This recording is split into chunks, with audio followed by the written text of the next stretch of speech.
उत्तर प्रदेश की योगी सरकार ने रोहिंग्या के खिलाफ ऑपरेशन चलाया और इस दौरान 70 से ज्यादा रोहिंग्याओं को गिरफ्तार किया गया है। रिपोर्ट देखिए।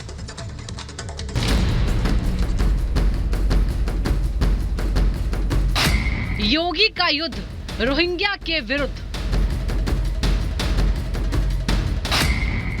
जहां अवैध बांग्लादेशी उजड़े वो अड्डे।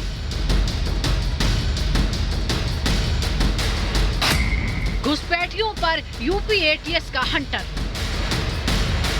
देश में सीमा हैदर पर बवाल मचा है। उसके अवैध तरीके से घुसपैठ कर देश में न सिर्फ दाखिल होने बल्कि चुपचाप 2 महीने तक छिपे रहने पर भी हर कोई सवाल कर रहा है। सीमा हैदर नेपाल के रास्ते न सिर्फ भारत में दाखिल हुई बल्कि यूपी के ग्रेटर नोएडा में 2 महीने तक छिप कर रही, जिसके बाद अब योगी आदित्यनाथ सरकार ने घुसपैठियों को लेकर सख्त कदम उठाए हैं। अपराध और अपराधियों के खिलाफ जीरो टॉलरेंस की नीति के खिलाफ कई तरह के ऑपरेशन उत्तर प्रदेश में चलाए जा रहे हैं। ऐसे में सीएम योगी के आदेश पर यूपी एटीएस ने बड़ी कार्रवाई की।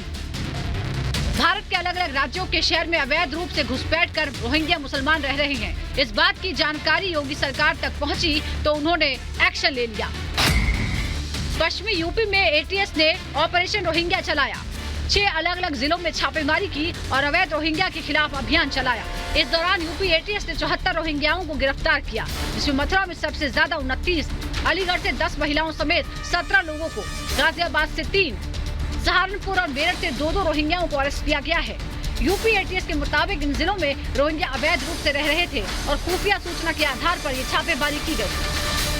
अवैध रूप से प्रवास कर रहे 7 पुरुष व 10 महिलाओं को गिरफ्तार किया गया है।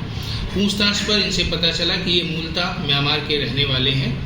पूर्व में भी जिला पुलिस द्वारा वरिष्ठ पुलिस अधीक्षक महोदय के दिशा निर्देशन में इन लोगों पर कार्रवाई हेतु अभियान चलाए गए हैं। एटीएस को काफी समय से इन जिलों में रोहिंग्याओं की मौजूदगी की जानकारी मिल रही थी। पकड़े गए रोहिंग्याओं में महिलाएं और बच्चे भी हैं। गिरफ्तार रोहिंग्याओं को स्थानीय लोगों ने शरण दे रखी थी। कुछ मीट फैक्ट्रियों में काम कर रहे थे। गिरफ्तार रोहिंग्याओं के पास से कुछ दस्तावेज भी बरामद हुए हैं, जिसके बाद एफआईआर दर्ज करके जांच जारी है। एटीएस जांच कर रही है कि रोहिंग्याओं को कब और किसने बॉर्डर पार कराया था, उन्हें शरण देने वालों और इनके कागजात बनाने वाले कौन थे। Bureau report, Republic Bharat. फर्जी अधिकारियों की गिरफ्तारी की तो कई खबरें आपने सुनी होंगी, लेकिन उत्तर प्रदेश के कुशीनगर में पुलिस ने कार्रवाई करते हुए एक ऐसे ही फर्जी का भंडाफोड़ किया है। दिखाते हैं आपको।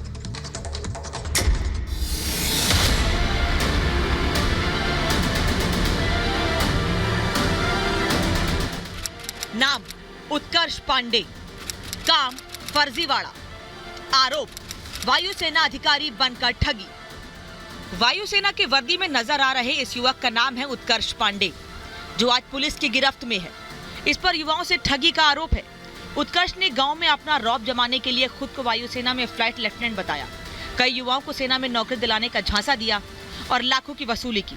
आरोप है कि दबाव बढ़ा तो पीड़ितों को फर्जी नियुक्ति पत्र तक दे दिए गए और इसके झांसे में सिर्फ गाँव के ही लोग नहीं बल्कि नेता और विधायक भी फंसे। उत्कर्ष की गिरफ्तारी के बाद उसके ठगी का सारा भेद खुल गया। उत्कर्ष पांडे ने फर्जीवाड़े को बड़े ही अनोखे अंदाज में छिपाया था।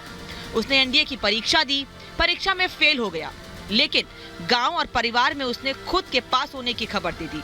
गांव के लोगों और घर वालों के बीच शर्मिंदगी से बचने के लिए उत्कर्ष ने झूठ बोला, फिर एक झूठ को छिपाने के लिए लगातार झूठ बोलता रहा।